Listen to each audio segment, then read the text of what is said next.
कितने पैसे हो जी? 20 रुपये।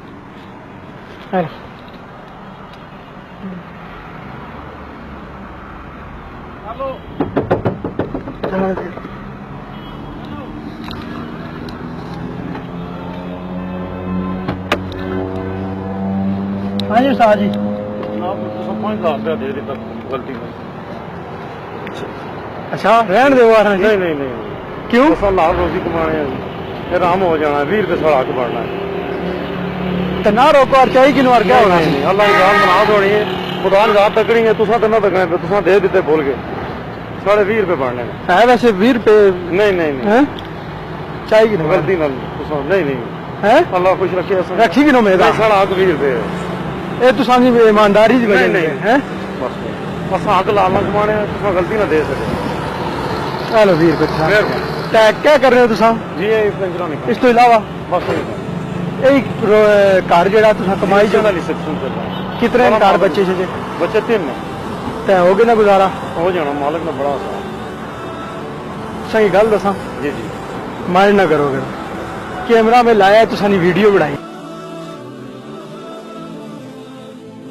हाय गाइस इट्स मी एहसन।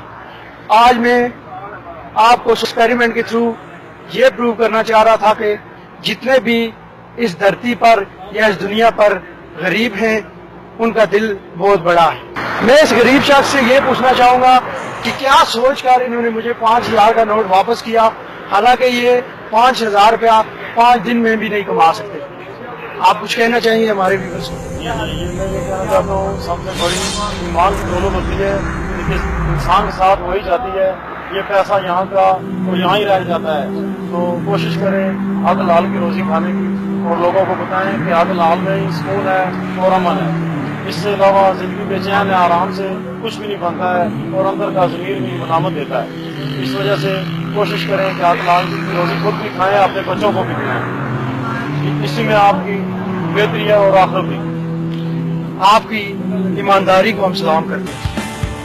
मेरा खाना था सादा सी रोटी, मेरा पहनावा सस्ते से कपड़े, मजदूरी ही थी मेरी रोजी जिससे चलते थे घर भर के खर्चे।